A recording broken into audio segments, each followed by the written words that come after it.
जय भीम दोस्तों। आज इस वीडियो में हम मनुस्मृति के बारे में समझेंगे। डॉक्टर भीमराव अंबेडकर जी ने 25 दिसंबर 1927 को महाड़ तालाब पर मनुस्मृति को सार्वजनिक रूप से जला दिए थे।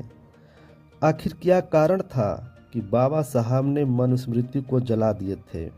आइए इसके पीछे हम कहानी को समझेंगे। कहा जाता है कि मनुस्मृति में वर्ण व्यवस्था का समर्थन मिलता है। इसी मनुस्मृति में 4 वर्णों के बारे में बताया जाता है: ब्राह्मण, क्षत्रिय, वैश्य और शूद्र। इनके काम भी मनुस्मृति में वर्णन है। कहा गया है कि जो ब्राह्मण होंगे वो विद्वान, पुजारी, शिल्पी या शिक्षक का काम करेंगे, और जो क्षत्रिय होंगे शासक, प्रशासक या योद्धा का काम करेंगे। जो वैश्य होंगे वे व्यापारी का काम करेंगे तथा बाजार में रहेंगे, और जो शूद्र होंगे इन तीनों की सेवा करेंगे, यानी पुजारी की, क्षत्रिय की और वैश्य की। इस मनुस्मृति में इनके उत्पत्ति के बारे में भी बताई गई है।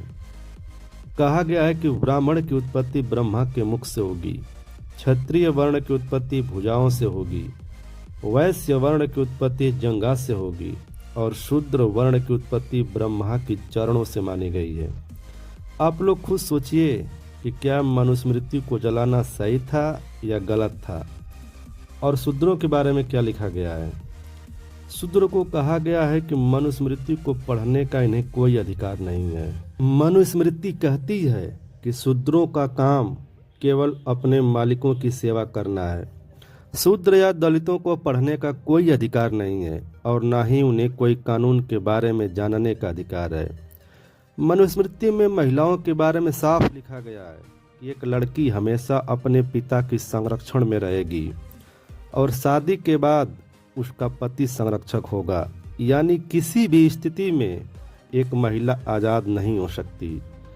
मनुस्मृति के 20वें श्लोक में साफ लिखा गया है कि यदि कोई ब्राह्मण केवल जन्म से ही ब्राह्मण है, ना ही उसने वेदों को पढ़ा है और ना ही मनुस्मृति के बारे में कुछ जानता हो, फिर भी यदि कोई राजा चाहे तो उसे अपना जज बना सकता है, क्योंकि वह जन्म से ब्राह्मण है।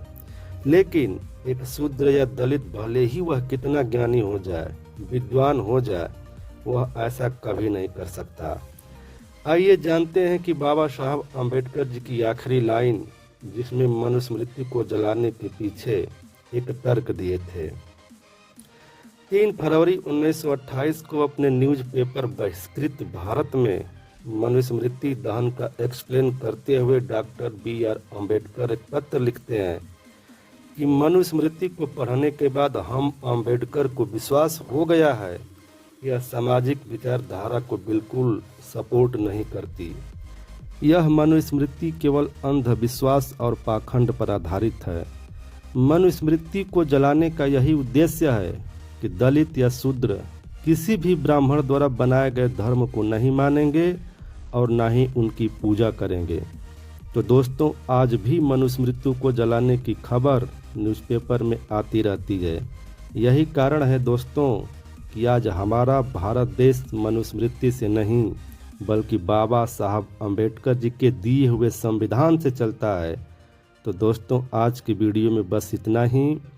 इस वीडियो को ज़्यादा से ज़्यादा शेयर करें, लाइक करें, और इस छोटे से भाई के चैनल को भी सब्सक्राइब कर लें। तो जय भीम।